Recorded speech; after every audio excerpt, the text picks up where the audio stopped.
Yeah, man, we're back.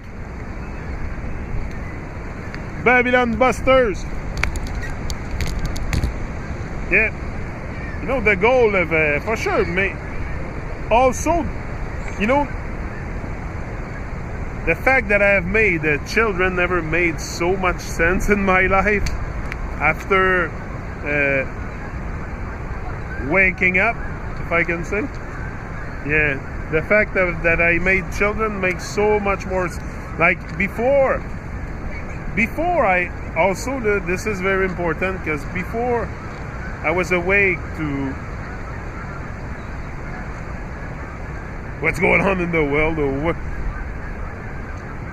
before I become more conscious, let's say it this way, before I become more conscious, to me, I have made children, but probably to say that I have made children, you know, not really being conscious of why I created life. This is deep here now. I'm gonna go into something deep, but anyway, bear with me. It's a deep reflection. Before I become more conscious, having children was something for me that I was probably doing to say that I was probably doing like everybody else, like my parents have done, like everybody have done. They make children, and it's to, like, I wanted to have children. I love children, don't get me wrong, but it was done on an unconscious state a lot.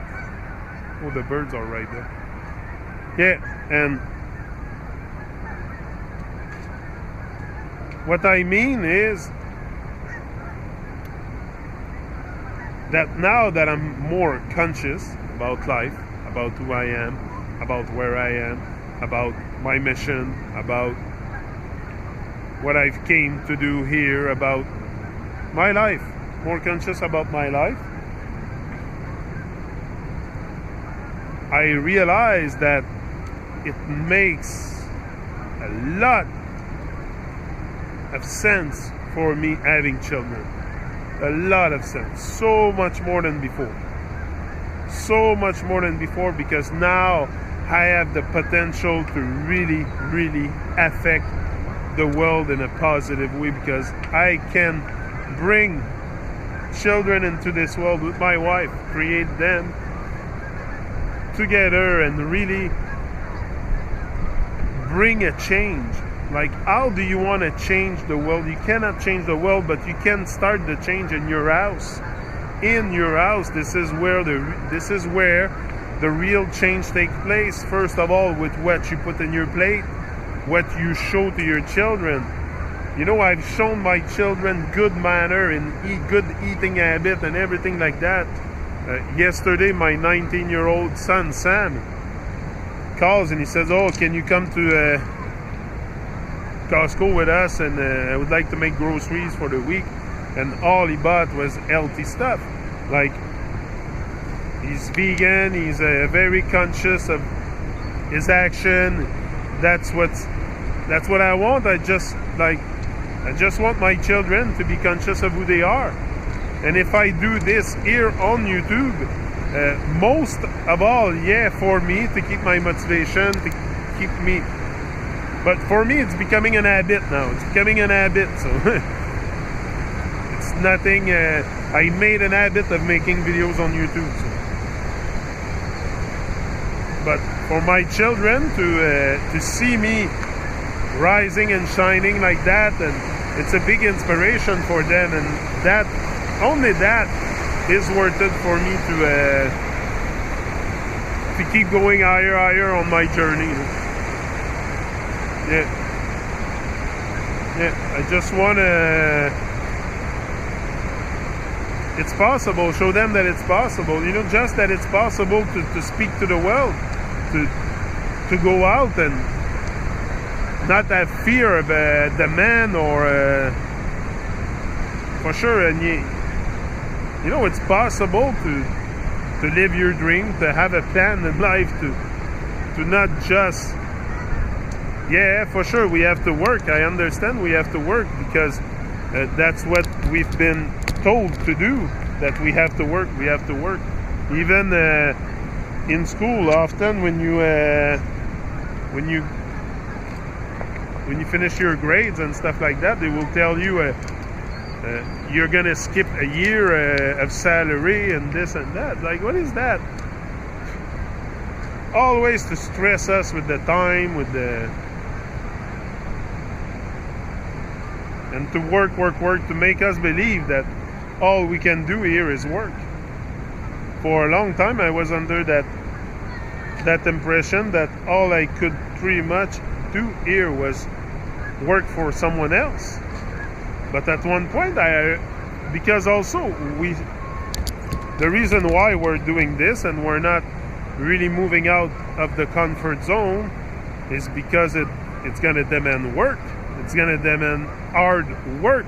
All these people that have succeeded around the world did hard work, but these guys have no distraction. And this is what the biggest thing is, to starve your distraction. And these people that succeed on the world stage and the world scene, world class, they don't have distraction like we have. We're so distracted by everything that we don't even realize that, hey, maybe instead of just working for someone else, I could start doing something for my own life work. I encourage you to do it. That's what I'm doing. Yeah, for sure I would have been doing it even if I have to like have other things, having a more busy life, I will always push through. I will fight for my dream until the day I die.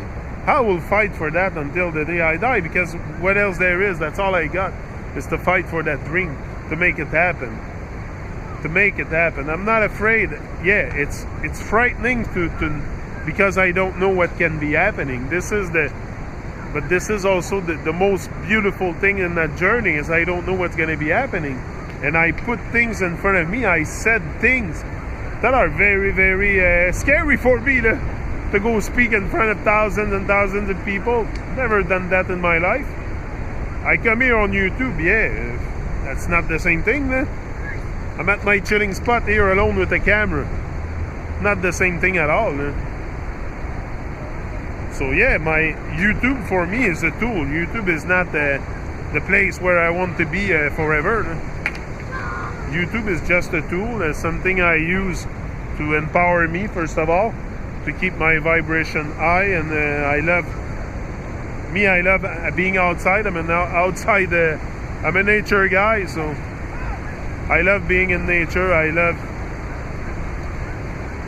speaking. So I associate both. I go outside and I make videos. And now we have we live in such a wonderful time. It's the most wonderful time to be alive.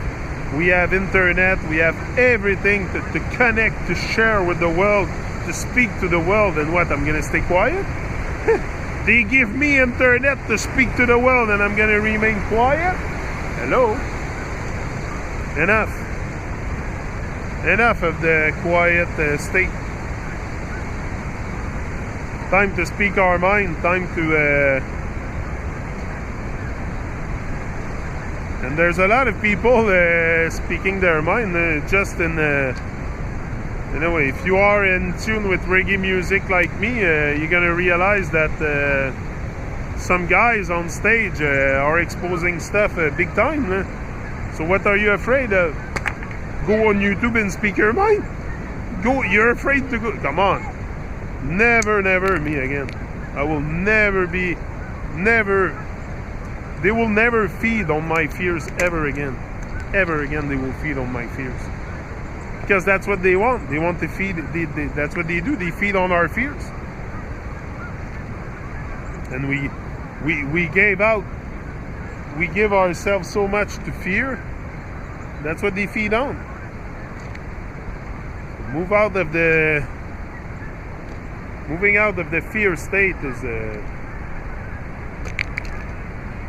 key to enlightenment, for sure. Because it's either you live your fear or you live your dream. Peace out.